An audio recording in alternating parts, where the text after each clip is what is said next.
Hi hello నేను మీ Siri welcome back to my channel. It's me పల్లెటూరి పిల్ల. చిన్నప్పటి నుంచి సాయిబాబా అంటే చాలా ఇష్టం. ఎన్నోసార్లు షిరిడి వెళ్ళాలి అని అనుకున్నాను, కానీ ఎప్పుడు వీలు పడలేదు. ఎప్పుడు నేను వింటూ ఉండేదాన్ని, బాబా దగ్గరికి మనం వెళ్ళాలంటే వెళ్ళలేము, బాబా తీసుకువెళ్తేనే తప్పితే బాబా మనల్ని చూడాలి అనుకుంటే బాబానే పిలుచుకొని వెళ్తారు, అంతవరకు మనం ఎదురు చూడాలి అని చెప్పేసి నేను ఎప్పుడు వింటూ ఉండేదాన్ని. ఆ విషయం అయితే నిజమే అని నేనైతే నమ్ముతాను. ఎందుకంటే మా విషయంలో కూడా అలాగే జరిగింది. నిజం చెప్పాలంటే ఈ షిరిడి వీడియో మేము ఇప్పుడు వెళ్ళింది కాదు, లాస్ట్ ఇయర్ వెళ్ళింది. అది కూడా మేము షిరిడి వెళ్ళాలి అనుకున్నప్పుడు బ్లైండ్గా ఒక డేట్ అయితే ఫిక్స్ అయ్యాము. ఆ డేట్లో అందరం కలిసి వెళ్దామని అనుకున్నాము. అంటే మేము, మా పేరెంట్స్, అలాగే మా అక్క వాళ్ళు అందరం కలిసి వెళ్దామని అనుకున్నాము.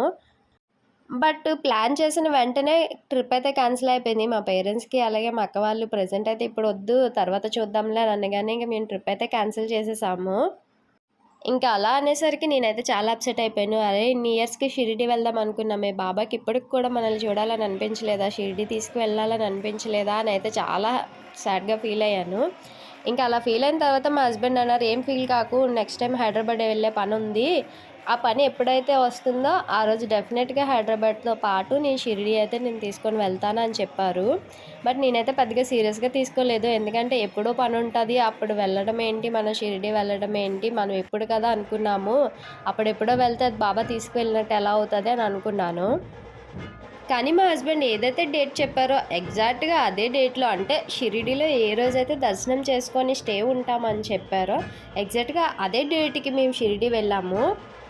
మేము ముందుగా ఒక డేట్ అనుకున్నామని చెప్పాను కదా! సేమ్ అదే డేట్‌కి మేమైతే స్టార్ట్ అవ్వడం జరిగింది. ఏమో తెలీదండి, అనుకోకుండానే హైదరాబాద్ వెళ్ళాల్సిన పని ఎప్పుడో వస్తది అనుకున్న పని వెంటనే మేము ఏదైతే డేట్ అనుకున్నామో ఆ డేట్‌లోనే వచ్చేసింది. ఇంకా మేము మార్చ్ 26కి ఇంటి దగ్గర స్టార్ట్ అవుతాము. అండ్ 27, 28 వచ్చేసి హైదరాబాద్‌లో ఉంటాము. అండ్ 29, 30 వచ్చేసి షిరిడీలో ఉంటామని అనుకున్నాము. అది క్యాన్సిల్ అయిందని చెప్పాను కదా! సేమ్ డే మళ్ళీ మేము వెళ్ళాల్సొచ్చింది. సేమ్ ఏదైతే డే ఉన్నామో అనుకున్నామో అదే డే అయితే షిరిడీలో మేము ఉన్నాము. అంటే ఈ డేట్స్ మేము అనుకున్నవి కాదనమాట. బాబాయి క్రియేట్ చేసిన డేట్స్. అందువల్ల మేము అక్కడ ఉండగలిగామని అయితే మేము అనుకున్నాము. అంటే మేము బ్లైండ్‌గా ఒక డేట్ అనుకున్నామని చెప్పాను కదా! 30థ్ మార్చ్‌కి మనం షిరిడీలో ఉంటామని జెప్పేసి. ఆ డేట్ రోజే సేమ్ లాస్ట్ ఇయరు మనకి శ్రీరామనవమి అనేది వచ్చింది. కానీ మేమైతే క్యాలెండర్ అసలు చూడలేదు. మామూలుగా అనుకున్నాము. కానీ ఆ డేనే పండగైతే వచ్చింది. అప్పుడు అనిపించింది, బాబా అంటే మనకిష్టం. బాబాకి శ్రీరామనవమి అంటే చాలా ఇష్టం కదా! అందుకనే బాబాకి ఇష్టమైన రోజునే మనల్ని రప్పించుకున్నారు. ఈ డేట్స్ మనం అనుకున్నవి కాదు, బాబా అనుకోని మనల్ని రప్పించుకున్నారు అని చెప్పేసి అయితే అనుకున్నాము. ఇంక మేము అలాగే షిరిడీతో పాటు శనిసింగనాపూర్ కూడా వెళ్ళొచ్చేసాము. ఇక్కడ చూస్తున్నారు కదా! ఇలా ఆవులతో చెరుకు రసం అనేది తీస్తూ ఉంటారు. నిజంగా చాలా అనిపించింది. ఈ వీడియోస్ తీసేటప్పుడు నేను యూట్యూబ్ ఛానల్ స్టార్ట్ చేస్తాను, ఇలా ఛానల్‌లో వీడియో పోస్ట్ చేస్తానని అయితే నిజంగా నాకు తెలీదు.